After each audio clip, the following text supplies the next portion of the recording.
నమస్కారం VST news కి స్వాగతం. నా పేరు నాగిని. నేటి వార్తల్లోని ముఖ్యాంశాలు. కేరళ వైనాడ్ విపత్తుకు గురైన ప్రాంతాలని ఏరియల్ సర్వే చేసిన ప్రధాని మోదీ. శ్రీకాకుళం జిల్లా టెక్కెల్లో దువ్వాడ ఇంటి వద్ద బైఠాయించిన భార్య పిల్లలు, నెలకొన్న ఉద్రిక్తత పరిస్థితి. మీరు షేర్ చేస్తున్న వ్యక్తిగత సమాచారమే సైబర్ నేరాలకు కారణమన్న హోంమంత్రి అనిత. పంచాయతీరాజ్ వ్యవస్థను బలోపేతం చేసే దిశగా కూటమి అడుగులు, డిప్యూటీ సీఎం పవన్. నషా ముక్త భారత్ అభియాన్ ర్యాలీని జెండా ఊపి ప్రారంభించిన విశాఖ కలెక్టర్ హరీందర్ ప్రసాద్. ప్రధానమంత్రి నరేంద్ర మోదీ కన్నూరు విమానాశ్రయం నుంచి వాయనాడ్ చేరుకున్నారు. ఈ సందర్భంగా ప్రకృతి విపత్తుకు గురైన ప్రాంతాల్లో మోదీ ఏరియల్ సర్వే చేపట్టారు. హెలికాప్టర్ ద్వారా ఆ ప్రాంతాన్ని పరిశీలించారు. ఈ సందర్భంగా అక్కడ సాగుతున్న సహాయక చర్యలు, బాధితుల గురించి అధికారులను అడిగి తెలుసుకున్నారు. ప్రధాని వెంట కేరళ గవర్నర్ ఆరిఫ్ మొహమ్మద్ ఖాన్, సీఎం పినరయి విజయన్, కేంద్ర మంత్రి సురేష్ గోపి, స్థానిక అధికారులు ఉన్నారు. శ్రీకాకుళం జిల్లా టెక్కెల్లోని వైసీపీ ఎమ్మెల్సీ దువ్వాడ శ్రీనివాస్ ఇంటి వద్ద శుక్రవారం అర్ధరాత్రి 12 గంటల తర్వాత ఆయన భార్య దువ్వాడ వాణి, కుమార్తె దువ్వాడ హైందవి బైఠాయించి నిరసన తెలిపారు. శుక్రవారం రాత్రి నుంచి ఎమ్మెల్సీ ఇంటి వద్ద ఉద్రిక్తత పరిస్థితులు చోటు చేసుకున్నాయి. వాణి, హైందవీలకు మద్దతుగా తల్లిదండ్రులు, సోదరి ఘటనా స్థలానికి చేరుకున్నారు. న్యాయం జరిగే వరకు అక్కడే ఉంటామని బైఠాయించారు.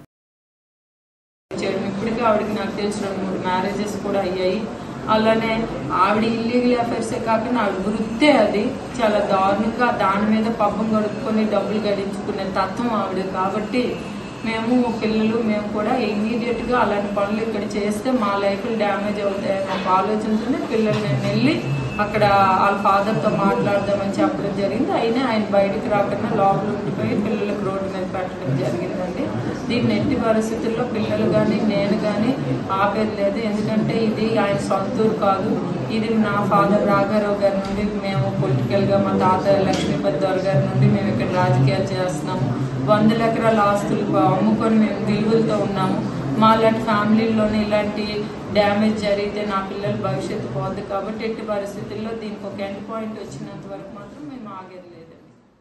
కడప జిల్లా కలెక్టర్ లోతేటి శివశంకర్, మైదుకూరు శాసనసభ్యులు పుట్టా సుధాకర్ యాదవులు శనివారం సీఎం పీహెడ్ రెగ్యులేటర్ వద్ద బటన్ నొక్కి మైదుకూరు చుట్టుపక్కల గ్రామాల్లోని నివాసితుల దాహార్తి తీర్చడం కోసం చింతకుంట చెరువు, మైదుకూరు చెరువు, ఎర్ర చెరువు, లింగాల దిన్నె చెరువు, సెట్టిపల్లె చెరువులకు నీటిని వదిలారు. ఈ కార్యక్రమంలో సంబంధిత అధికారులు, మండల టీడీపీ నాయకులు పాల్గొన్నారు.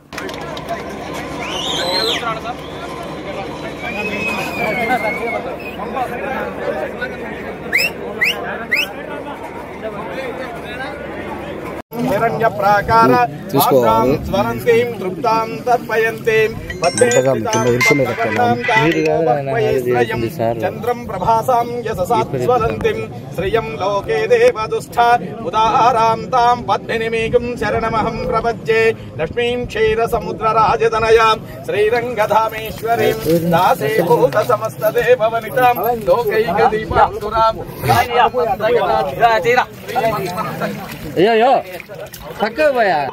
నాణ్యపంతా విద్యతే జనాయ ప్రజాపతిశ్చరతి గర్భే అంతః అజాయమానో బహుదా విజాయతే తస్య ధీరా అనీచ్యతే హ్రీచ్యతే లక్ష్మీశ్చ పత్యౌ అహోరాత్రే పార్శ్వే నక్షత్రాణి రూపం అశ్వినో వ్యాత్తం ఇష్టం మనీషాణ ఆమం మనీషాణ సర్వం మనీషాణ ఓం తత్సంయోరా వృణీమహే గాతుం యజ్ఞాయ గాతుం యజ్ఞపతయే దైవీ స్వస్తిరస్తు నః స్వస్తిర్మానుషేభ్యః.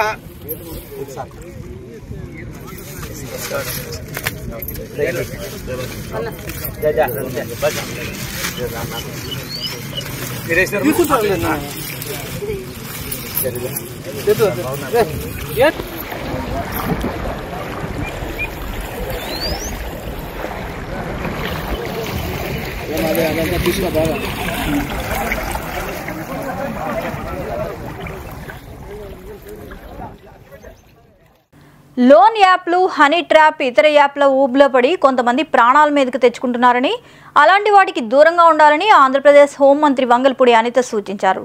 సైబర్ నేరాలపై అవగాహన కోసం విజయవాడలో వాక్థాన్ నిర్వహించారు. 16 రకాల సైబర్ మోసాలపై అవగాహన, ఫిర్యాదుల కోసం రూపొందించిన యాప్ను ప్రారంభించారు. ఈ సందర్భంగా ఆమె మాట్లాడుతూ 4 నెలల్లోనే దేశవ్యాప్తంగా 1730 కోట్ల సైబర్ నేరాలు జరిగాయన్నారు. సోషల్ మీడియాకు, యాప్లకు ప్రజలు అందిస్తున్న వ్యక్తిగత సమాచారమే ఈ మోసాలకు కారణమవుతుందన్నారు. మనుషుల మధ్యలో అనుబంధాలు, ఆప్యాయతలు పెరుగుతున్నాయో తగ్గుతున్నాయో మీ అందరికీ తెలుసు. కానీ కమ్యూనికేషన్ అన్నది ఎంత స్పీడ్గా ముందుకెళ్తుందో మనందరికీ తెలుసు.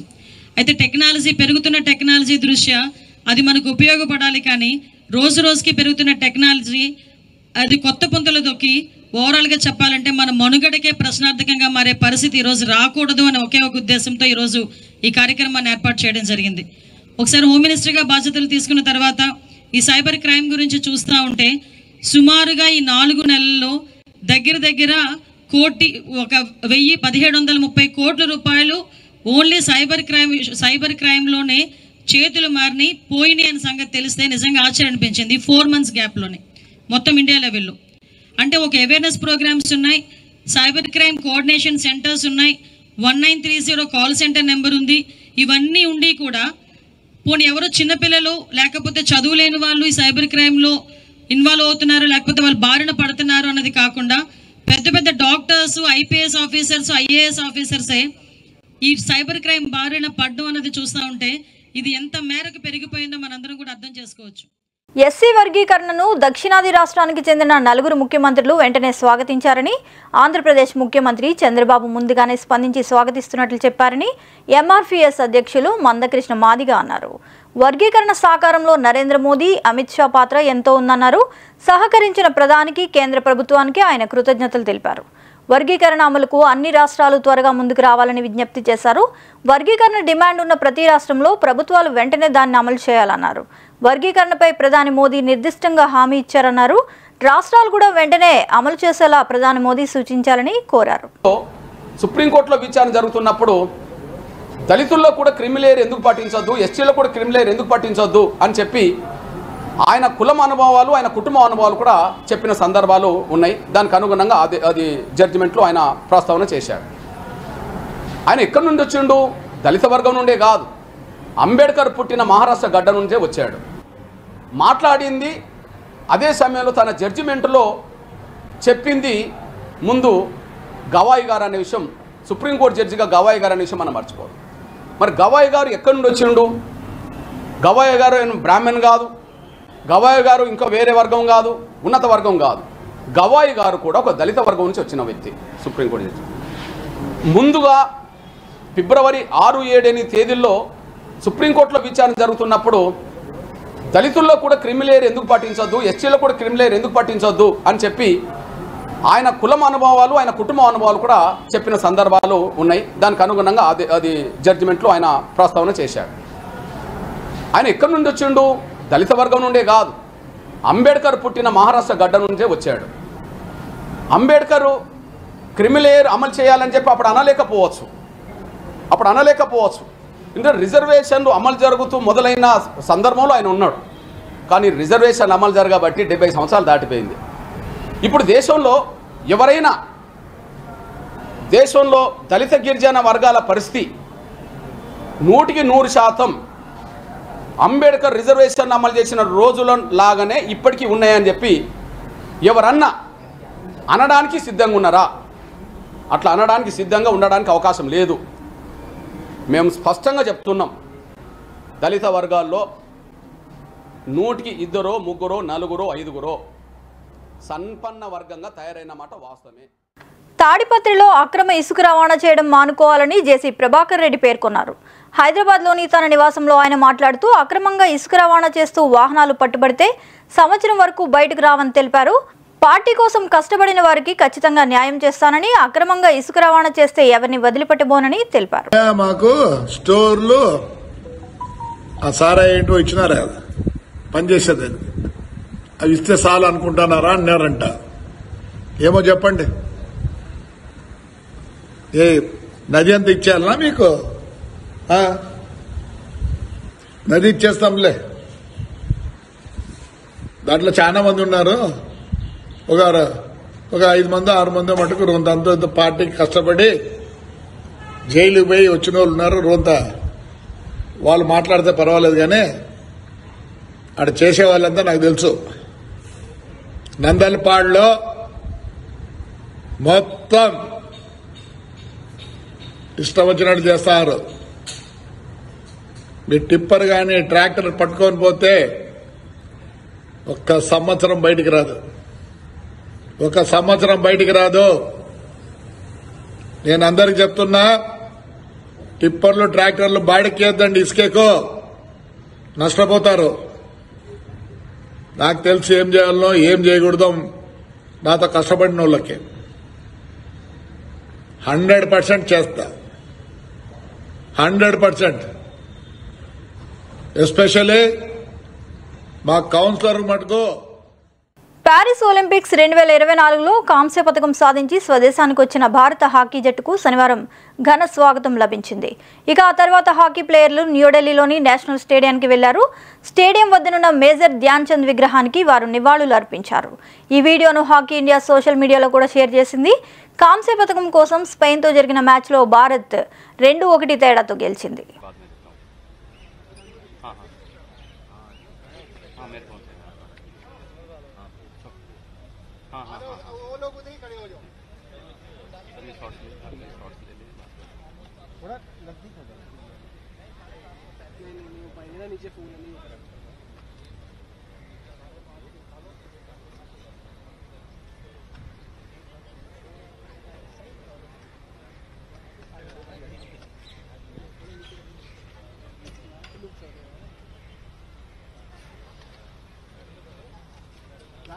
मेडल पकड़ लेंगे सारे। Thank you.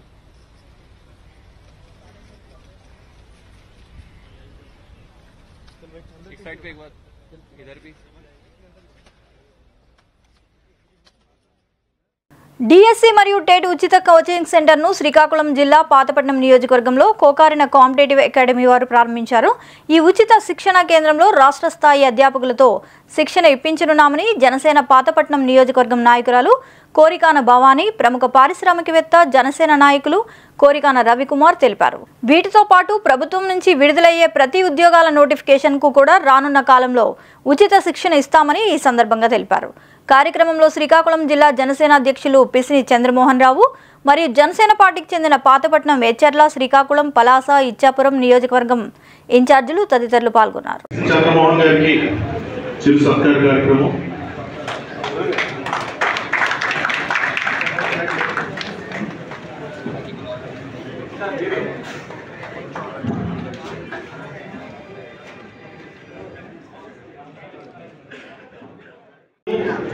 పిహెచ్డీ కూడా ఎందుకు జాయిన్ అయ్యానంటే అక్కడ ఉస్మానియా యూనివర్సిటీ లైబ్రరీకి వెళ్ళాను చదవడానికి. కాంపిటేటివ్ ఎగ్జామ్ ఉంది. వెళ్తే వాళ్ళు అలౌ చేయలేదు. నాన్ బార్డర్స్కి వాళ్ళకి పిహెచ్డీ రిజిస్ట్రేషన్ లేదు, విడిచిపెట్టమంటే అప్పుడు పిహెచ్డీ రిజిస్టర్ చేయవలసి వచ్చింది. పిహెచ్డీ చేసుకుంటే మళ్ళీ రాజేశ్వర గారు అనేక విలక్షణమైనటువంటి అనేక కోణాలను చూసినటువంటి వ్యక్తిగా నాకు దగ్గరగా అనేక ఏడాది పాటు మేము చాలాసేపు ప్రయాణం చేసినటువంటి సమయాభావం ఉంది. అవన్నీ కూడా మళ్ళీ చాలాసార్లు రావాలనుకున్న అవకాశం దొరక బాధాకరమైనటువంటి అంశాలు ఎన్నో ఉన్నాయని చెప్పి తెలియజేస్తూ, అలానే కోరికాన భవానీ గారు ఇది ఒక్కటే కాదు, మీకు తెలియని చాలా ఉన్నాయి. పవన్ కళ్యాణ్ గారు స్ఫూర్తి తీసుకొని అడుగున ప్రతి చోట కూడా నా పార్టీ జనసేన పార్టీ, కొంచెం నేను పార్టీ కోసం కొంచెం మాట్లాడాలి ఇక్కడ ఇన్ఛార్జ్ కనుక.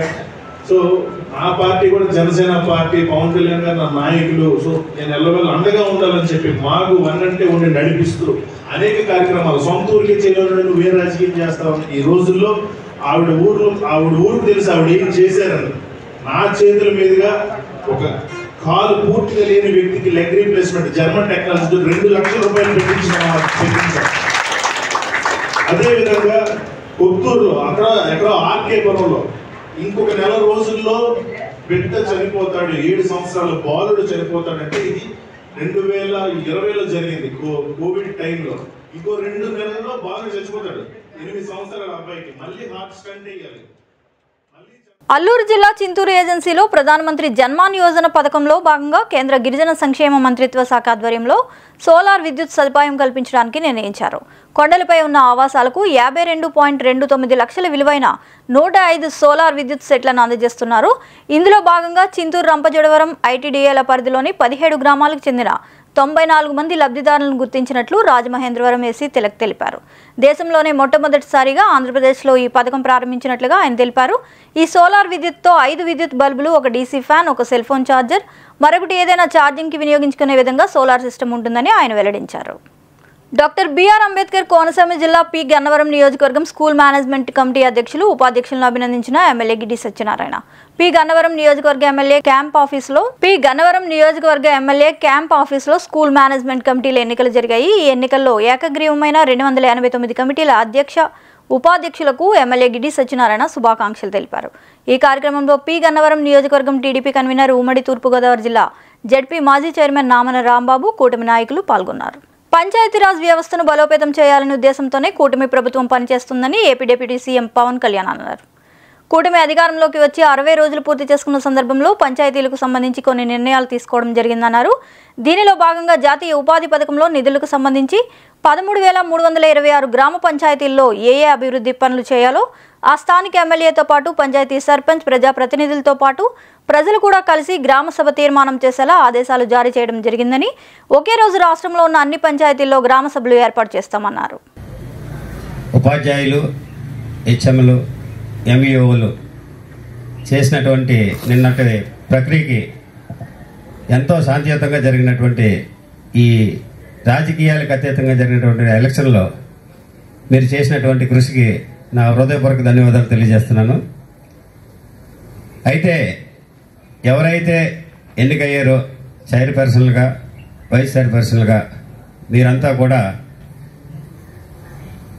విధిగా స్కూల్కి వెళ్ళి ఆ స్కూల్లో ఉన్నటువంటి పరిస్థితుల్ని చూసి అక్కడ పిల్లలకి ఏ విధమైనటువంటి ఇవి జరుగుతున్నాయో చూసి వాళ్ళకి సక్రమంగా, అంటే మధ్యాహ్న భోజన పథకం సక్రమంగా అమలు అవుతుందా లేదా, అది మన ప్రియతమ గౌరవనీయులైనటువంటి రాష్ట్ర ముఖ్యమంత్రులు నారా చంద్రబాబు నాయుడు గారు, అదేవిధంగా మన గౌరవనీయులైనటువంటి ఉప ముఖ్యమంత్రి గారు పవన్ కళ్యాణ్ గారు, విద్యాశాఖ మంత్రి గారు అయినటువంటి నారా లోకేష్ గారు ప్రవేశపెట్టినటువంటి మధ్యాహ్న భోజన పథకానికి డొక్కా సీతమ్మ గారు పేరు పెట్టడం జరిగింది. మన నియోజకవర్గానికి ఎంతో గర్వకారణం. ఆ పేరుని నిలబెట్టాలనే ఉద్దేశంతో మీరంతా కూడా జాగ్రత్తగా పిల్లలకి మధ్యాహ్న భోజన పథకం అమలయ్యేటట్లు, అదేవిధంగా ఆ స్కూల్స్లో ఉన్నటువంటి ప్రాబ్లమ్స్, అంటే గ్రౌండ్ ఫిల్లింగ్ కానీ, అదే సైకిల్ పార్కింగ్ కానీ, ఇటువంటి ఏ విధమైనటువంటి ఇబ్బంది లేకుండా మీరు చూసి వాళ్ళకి అవన్నీ సక్రమంగా జరిగేటట్లు మా నోటీస్ తీసుకొస్తే వాటి మీద చర్య తీసుకోవడం జరుగుతుంది. స్థానిక శాసనసభ్యులు గౌరవనీయులు గిడ్డి సత్యనారాయణ గారు అధ్యక్షతన ప్రెస్ మీడియా సమావేశం ఏర్పాటు చేసిన సందర్భంగా ఇక్కడికి ఇచ్చేసిన పెద్దలకు, ముఖ్యంగా ఎమ్మెల్యే గారికి, ప్రెస్ వారికి, మీడియా వారికి అందరికీ కూడా నా హృదయపూర్వక నమస్కారాలు. ముఖ్యంగా మరి విద్యా కమిటీ ఎలక్షన్స్ నిమిత్తం నిన్న మరి గన్నవరం నియోజకవర్గంలోనే కాకుండా రాష్ట్రం అంతా జరిగినాయి. ముఖ్యంగా గన్నవరం నియోజకవర్గం గురించి చెప్పాలంటే మరి 290 స్కూల్స్లో కూడా ఏకగ్రీవంగా జరిగినందుకు వారందరికీ కూడా ప్రత్యేకంగా ధన్యవాదాలు తెలపడానికి ఎమ్మెల్యే గారి అధ్యక్షతన ఈరోజు సమావేశం ఏర్పాటు చేయటం. Tadepalligudem national institute of technology AP నీట్లో బీటెక్ ప్రథమ సంవత్సరం విద్యార్థులు తరలివస్తుండటంతో ప్రాంగణంలో సందడి వాతావరణం నెలకొంది. బీటెక్లో మొత్తం 8 కోర్సులకు గాను 480 సీట్లున్నాయి. వీటిలో 50% సీట్లను రాష్ట్ర విద్యార్థులతోనూ, మిగిలిన వాటిని ఇతర రాష్ట్రాల విద్యార్థులతోనూ జోసా సీసాబ్ కౌన్సిలింగ్ ద్వారా భర్తీ చేస్తున్నారు. ఇటీవల 2024-25 విద్యా సంవత్సరానికి సంబంధించి నిర్వహించిన కౌన్సిలింగ్లో మొత్తం 480 సీట్లకు అలాట్మెంట్లు పూర్తయ్యాయి. సీట్ అలాట్మెంట్ పొందిన విద్యార్థులు తమ కుటుంబ సభ్యులతో ప్రాంగణానికి వచ్చి తమ ఒరిజినల్ సర్టిఫికెట్స్ను పరిశీలన చేయించుకోవడంతో పాటు ఫీజులు చెల్లించి ప్రవేశాలు పొందుతున్నారు. ఈ పరిశీలన ప్రక్రియ ఈ నెల 14 వరకు NIT incharge director doctor BS Murthy ఆధ్వర్యంలో registrar doctor P Dinesh Shankar Reddy పర్యవేక్షణలో జరుగుతుంది. ఎమ్మెల్సీ ఎన్నికల్లో కూటమి ఎన్ని ప్రయత్నాలు చేసినా వైసీపీ అభ్యర్థి విజయం సాధిస్తారని మాజీ మంత్రి కన్నబాబు తెలిపారు. మాకు సంఖ్యాబలం ఉన్నా పోటీకి రావడం వెనుక ఉన్న అంతరార్థం అర్థం కావడం లేదని వ్యాఖ్యానించారు. ఎవరి కోసం గేట్లు తెరిచారో 2019 ఎన్నికల్లో చూస్తామని, ఎవరు ఎన్ని కుట్రలు చేసినా వైసీపీకే విజయం ఖాయమని తెలిపారు. బొత్స సత్యనారాయణ స్థానికేతుడు అంటే మరి ఇక్కడ గెలిచిన సీఎం రమేష్ ఎక్కడవారని ప్రశ్నించారు. ఎమ్మెల్సీ ఎన్నికల్లో బొత్స భారీ విజయాన్ని అందుకోనున్నారని స్పష్టం చేశారు. ఎమ్మెల్సీ ఎన్నికల నేపథ్యంలో జీవీఎంసీ కార్పొరేటర్లతో బొత్స సత్యనారాయణ సమావేశమయ్యారు. ఈ నెల 12వ తేదీన తాను నామినేషన్ వేస్తానని ప్రకటించారు. వైఎస్ఆర్ పార్టీ అభ్యర్థిగా మా సీనియర్ నాయకులు బొత్స సత్యనారాయణ గారిని గౌరవ ముఖ్యమంత్రి, మా పార్టీ మాజీ ముఖ్యమంత్రి, మా పార్టీ అధ్యక్షులు జగన్మోహన్ రెడ్డి గారు నిర్ణయం తీసుకున్నారు. ఇప్పటికే తొలి విడత ప్రచారం ఈ రోజుతో పూర్తయింది. అందరూ ఓటర్లని కలుసుకున్నారు. అభ్యర్థిగా మా బొత్స సత్యనారాయణ గారు, అదేవిధంగా మిగతా ఈ జిల్లాలోని మాజీ శాసనసభ్యులు కానీ సీనియర్ నాయకులు అందరూ కూడా పూర్తిగా ఆయన కోసం మద్దతుగా పనిచేస్తూ ఉన్నారు. ముఖ్యమంత్రి గారు ఇప్పటికే చాలామంది ఎంపీటీసీలు కానీ ఈ స్థానిక నాయకులతో కానీ భేటీ అయ్యారు, వారితో మాట్లాడారు, వారిని మోటివేట్ చేశారు. తప్పకుండా ఈ ఎన్నికల్లో మేము విజయం సాధిస్తాం. మాకు 850 ఓట్లలో 650 ఓట్లు పైచిలకు వైఎస్ఆర్ పార్టీ బీఫామ్ మీద గెలిచిన అభ్యర్థులు ఉంటే, మా ఓటర్లు ఉంటే, చంద్రబాబు నాయుడు గారు పోటీ పెట్టాలనుకోవడం ఏంటి అంటే నైతిక విలువలు లేని రాజకీయం చేయడానికి సిద్ధం అవడమే కదా, మీరు ప్రలోభాలు పెట్టడానికి సిద్ధం కావడమే కదా, మా ఓటర్లని ప్రలోభపెట్టి మా ఓటర్లను బెదిరించి మీరు తీసుకెళ్లాలనే ప్రయత్నమే కదా. దాన్ని ఎదుర్కొంటాం. ఎందుకంటే మా వైఎస్ఆర్ పార్టీ ఒక బలమైన సంకేతాన్ని ఈ ఎన్నిక గెలవడం ద్వారా ఈ రాష్ట్రానికి, ఈ ప్రజలకి, మా పార్టీ నాయకత్వానికి, క్యాడర్కి అందరికీ కూడా మేము ఇస్తాం, ఒక మెసేజ్ ఇస్తాం. అందుకనే తప్పకుండా మేము ఐకమత్యంతో పనిచేస్తున్నాం. 100% ఈ ఎన్నికల్లో గెలిచి తీరుతాం. స్థాయి ఎన్నికల్లో వైసీపీకి బలం ఉన్నప్పటికీ కూటమి పార్టీ 10 కైవసం చేసుకోవాలని అంతరం ఏంటి సార్? ఇప్పుడు అదే కదా, ఇప్పుడు ఈ స్థాయి సంఘాల ఎన్నికల్లో మా పార్టీ ఓటర్లని అక్కడ మా కార్పొరేటర్లు జాయిన్ చేసుకుని అనైతికంగా ఒక పార్టీ బీఫామ్ మీద గెలిచిన వాళ్ళని వాళ్ళు తీసుకుని గెలిచి అదేదో సాధించినట్టుగా ఒక పెద్ద కిరీటం దక్కించుకున్నట్టుగా మాట్లాడుతూ ఉన్నారు. మరి అంతకుముందు స్థాయి ఎన్నికల్లో మేమే కదా గెలిచాం. అంటే ఇప్పుడు అధికారం వచ్చింది కాబట్టి వీళ్ళందరినీ కూడా మీరు ఏదో రకంగా ప్రలోభ పెట్టో లేదా బెదిరించో మీరు తీసుకెళ్ళి ఉండొచ్చు. సమావేశం పెట్టుకున్నాము. అందరూ ఒక మార్గం ఉంది. రేపు ఎన్నికల్లో అందరూ జగన్మోహన్ రెడ్డి గారు ఏదైతే నిర్దేశించారో దాన్ని అందరం కూడా ఎన్నికల్లో విజయం చేకూర్చాలనే మాటని అందరూ రిక్వెస్ట్ చేశాం. అందరూ కూడా ఒకే మాట ఉంటామని చెప్పారు. నేను ఏది మీతో మాట్లాడుకోలేదు. ఇవాళ సమావేశం జరిగింది. అది ఎన్నికలు 30వ తారీఖున ఎన్నికలు అవుతాయి. అయిన తర్వాత అవన్నీ రిజల్ట్ సమాధానం అవి చెప్తారు. నామినేషన్ 12వ తారీఖు.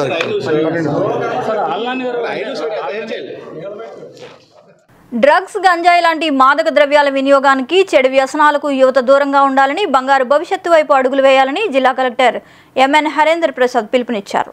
మాదక ద్రవ్యాల దుర్వినియోగం, దుష్ప్రభావాలపై అవగాహన కల్పించి ప్రజలను వాటికి దూరంగా ఉంచాలనే లక్ష్యంతో కేంద్ర సామాజిక న్యాయం, సాధికారిత మంత్రిత్వ శాఖ చేపట్టిన నషాముక్త్ భారత్ అభియాన్ కార్యక్రమంలో భాగంగా శనివారం ఉదయం ఆర్కే బీచ్ రోడ్లో అవగాహన ర్యాలీని పోలీస్ కమిషనర్తో కలిసి జిల్లా కలెక్టర్ జెండా ఊపి ప్రారంభించారు.